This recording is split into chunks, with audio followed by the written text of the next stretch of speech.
How much of what we're seeing now is also attributed to their policy of the BoG buying from the big mining players? So, BoG buys gold and keep the gold.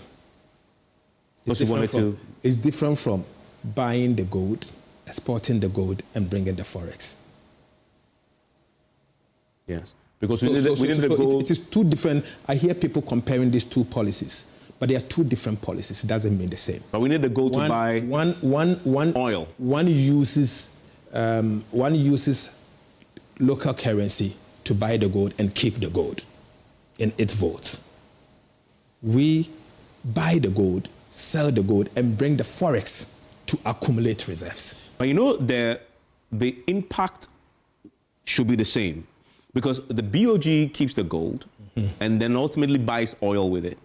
Oil that would have bought with forex. So then that lessens, you keep the forex that you have, you keep. I'm not aware that there was a direct barter.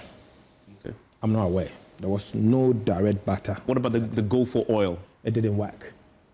It didn't work properly. Bank of Ghana were largely paying the suppliers of those crude oil and petroleum product cash. Still? Yes, that was what they were doing. They never paid them with gold. Never. Never. You found this out for a fact? I'm speaking to you as the Minister for Finance, of course.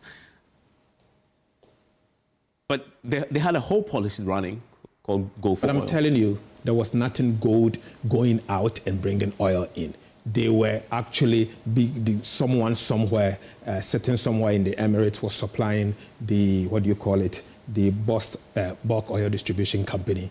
And then the BoG oil distribution, the BoG will be paying. They give the cedi to BoG and BoG pays the dollars. That's it. So BoG was pure trade, nothing more than what they were touting. Nothing. It was far from what they were touting. There was nothing, there was no barter where gold was going to change for oil. No, nothing of the sort happened. But you were in this country at the time, you were the minority leader when the former vice president. Yes. So the reason why they had some stability towards, I think, the early part of last year, towards the end, was because of the gold for oil. In fact, the point was that the depreciation would have been worse had it not been for gold for oil.